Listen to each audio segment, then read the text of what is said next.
Pranker بن جاتا ہے, کوئی کامیڈین بن جاتا ہے. یہ کھیل تماشے ہیں. کفر اتنی بڑی نحوست ہے کفر, کیونکہ کافر کے پاس گائیڈنس نہیں ہے. وہ جس چیز کو اچھے لیبل لگا کے سوسائٹی میں پروموٹ کرے, لوگ اس کو ایکسیپٹ کر لیتے ہیں. بے حیائی کو کفر نے کیسے لیبل لگا کے پوری دنیا کو گند میں ڈال دیا ہے. ان کی فلمیں, ان کے ڈرامے, ان کے جو بےہودگی کا بازار پوری دنیا میں گرم کیا ہے. ہم پہلے کتابوں میں پڑھا کرتے تھے کہ زنا تمام ادیان میں حرام ہے, تمام کلچرز میں حرام ہے, کیونکہ 600-700 سال پہلے جو اسلامی قانون کی کتابیں لکھی گئیں اس میں پوری دنیا میں غیر مسلم, مسلم سب اس کو غلط سمجھتے تھے کہ نیچر قبول نہیں کرتی. لیکن آپ دیکھو غیر مسلموں نے جب اس بے حیائی کو اختیار کیا کفر کی وجہ سے, کیونکہ گائیڈنس نہیں ہے, اس گند میں جب منہ ڈالا ہے تو اس کو لیگل کر دیا. خوب سمجھ لو, دنیا میں کفر یعنی اسلام سے انکار, اس سے بڑی کوئی بربادی کا سامان اس دنیا میں نہیں ہے. کیونکہ ہدایت نہیں ہے نا خدا کی, تو انسان خود ہی شہوتوں میں پڑتا ہے, پھر اس شہوت کو لیگل کر دیتا ہے. شراب میں پڑے لیگل کر دیا, زنا میں پڑے لیگل کر دیا, ہومو سیکسولیٹی میں پڑے لیگل کر دیا اس کو, اور پتہ نہیں کیا کیا گند ابھی آگے حلال ہونے والا ہے. خیر میں ٹاپک سے نہ ہٹ جاؤں. ہاں وہ یہ بھی پکڑ کے رکھیں, اور ابھی جو میں بات کر رہا تھا کھیل کی, یہ تو باطل سے لڑائی, یہ گچی پکڑ کے رکھنی ہے آپ نے, اس کی ٹاپک سے نہ ہٹ جاؤں میں.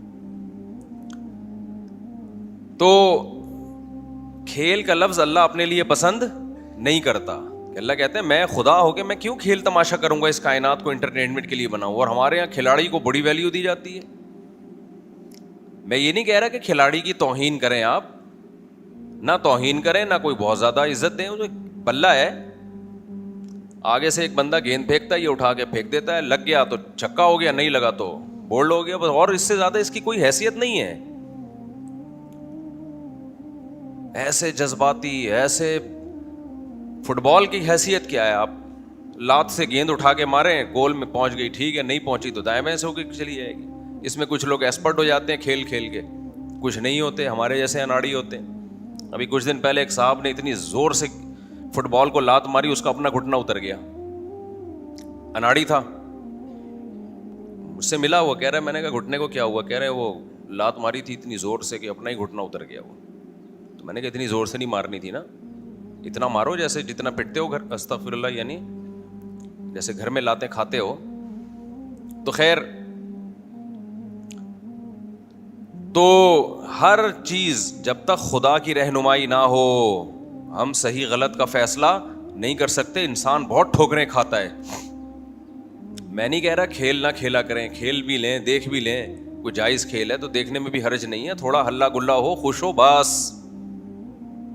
اتنا زیادہ نہیں ہے اس کو ویلیو دیں کہ جیسے بیٹسمین ایسا شو مار رہا ہوتا ہے جیسے پتہ نہیں کوئی ابھی اس نے تیسری جنگ عظیم کی بنیاد رکھنی ہے. فوجیں ہوتی ہیں نا میدان میں کھڑی ہوئی دیکھ رہی ہوتی ہیں کہ کہاں حملہ کرنا ہے, تو فوج پہ تو سوٹ کرتا ہے, یہ ملکوں کا مستقبل اس سے وابستہ ہوتا ہے, قتل و غارت ہے, خون گرے گا.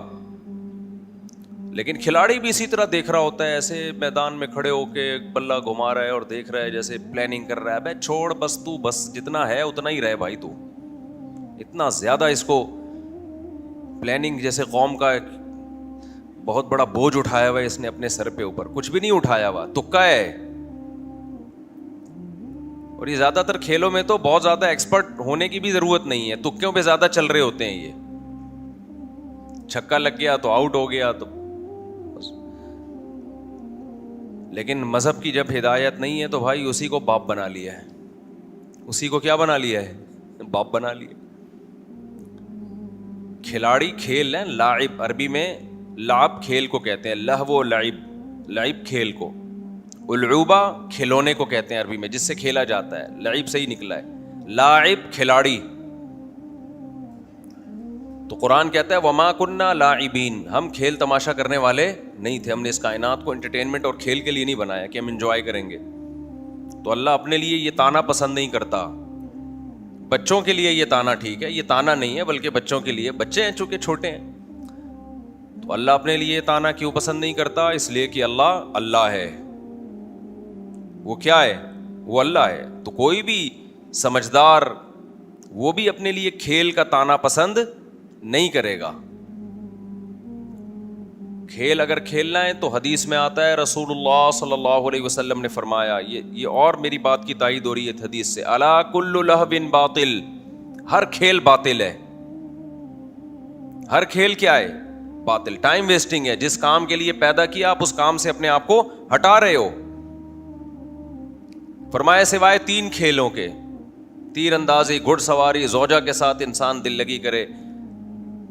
تو یہ چونکہ ان کے فائدے ہیں تو اس سے پتہ چلتا ہے کہ وہ کھیل جس کا کوئی آؤٹ پٹ ہو, آپ کی صحت اچھی ہو رہی ہو, دماغ آپ کا فریش ہو رہا ہو, تاکہ آپ اس دماغ کو مفید کاموں میں کھپائیں, نہ یہ کہ کھیل ہی میں کھپائیں.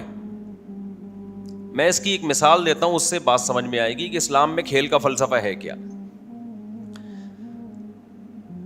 دیکھو, آپ گاڑی کی ٹیوننگ کے لیے گئے میکینک کے پاس, آپ نے کہا اس کی ٹیوننگ کر دو. اس نے کہا بھائی اس گاڑی کا بنیادی مقصد کیا ہے؟ آپ نے کہا چلانا. میں نے سواری کے لیے گاڑی خریدی ہے. ایسا ہی ہوتا ہے نا. تو کہ پھر سواری کرو نا, ٹیوننگ کیوں کر رہے ہو اس کی؟ بھائی ٹیوننگ اس لیے کر رہے ہیں کہ کچرا وچرا آ گیا پلگ میں, تو میں اس لیے اتنا ٹائم لگا رہا ہوں اس کو اس کے مقصد سے ہٹا کے, جو اصل مقصد تھا نا چلانا. آفس کی دیر بھی ہو رہی ہے, مجھے پہنچنا ہے, لیکن صحیح طریقے سے چلتی رہے گی, تھوڑی سی اس کی ٹیوننگ ہو جائے اور سروس ہو جائے. تو یہ ٹیوننگ یا سروس بذات خود مقصد نہیں ہے, لیکن جس مقصد کے لیے گاڑی خریدی ہے اس مقصد میں معین اور مددگار ہے, مدد کا ذریعہ بنے گی. اگر یہ اس کام میں نے ٹائم بچانے کے لیے کہ ٹیوننگ میں اتنا ٹائم خرچ ہوگا, سروس میں اتنا ٹائم خرچ ہوگا, تو چلانے میں ہی لگاؤ, تو وقتی طور پہ تو فائدہ ہو جائے گا, لیکن تھوڑے دن کے بعد ٹھوس ہو جائے گی گاڑی. بالکل انسان کی بھی بات ایسے ہی ہے. انسان کو بھی ٹیوننگ چاہیے.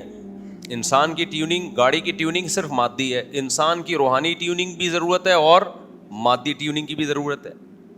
مادی ٹیوننگ کھانے کے ذریعے ہوتی ہے, ایکسرسائز کے ذریعے ہوتی ہے, نیند کے ذریعے ہوتی ہے. روحانی ٹیوننگ کوئی خوشی کی بات سنے, کوئی دماغ فریش ہو جائے اس کا. سمجھتے ہو کہ نہیں سمجھتے؟ میرے پاس جب بھی کوئی ڈپریشن کے مریض آتے ہیں نا, نفسیاتی, کوئی وہمی, میں ان سے کہتا ہوں بھائی تو لطیفے سنا کر بیٹھ کے بس, خالی تو چھوڑ دے, وظیفے تو تیرے پہ سوٹ ہی نہیں کرتے, وظیفوں سے اور وہمی ہو جاتے ہیں. خوش رہا کرو. ڈپریشن کے مریض ہیں نا, اگر وہ, اچھا یہ عجیب بات ہے, جو طلبہ پڑھائی میں دل نہیں لگتا وہ کہتے ہیں کچھ وظیفہ بتا دیں پڑھنے کے لیے, تو اس میں دل کیسے لگ جائے گا تیرا؟ حیرت کی بات ہے, جتنی دیر تو نے وظیفہ پڑھنا ہے تو کتاب پڑھ لے بیٹھ کے بھائی. تو عجیب ہی شیطان نے پتہ نہیں کیا دماغ میں وہ گھسا دیا ہے. تو وظیفہ کا میں منکر نہیں ہوں, اللہ کا ذکر تو کسی بھی طرح سے کیا جائے ٹھیک ہے, لیکن وہمی آدمی جب زیادہ اس طرح کرے گا تو اس کا وہم کم نہیں ہوتا بلکہ بڑھتا ہے. اپنی دماغ کو فوکس کر رہا ہے نا ایک جگہ. یا ڈپریشن کے مریضوں کی ڈپریشن بڑھتی ہے. ڈپریشن کے مریض کا علاج تو یہ ہے کہ بھائی اصل تو علاج ہے دنیا کو مسافر خانہ سمجھے. وہ جب تک نہیں سمجھے گا ڈپریشن دور ہو ہی نہیں سکتی. اور ظاہری طور پر یہ ہے کہ تھوڑا خوش رہا کرے, وہ 4 شادیوں کی باتیں کیا کرے نہیں. ڈپریشن کا مریض کرے گا تو مر جائے گا.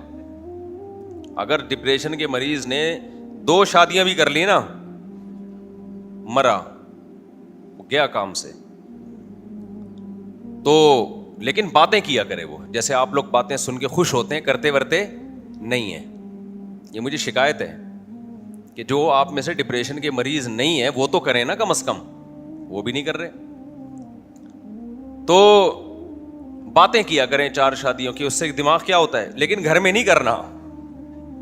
گھر میں نہیں, کہیں گھر میں جا کے کرنا شروع کر دیں تو پھر اور الٹا بڑھے گی ڈپریشن. خیر,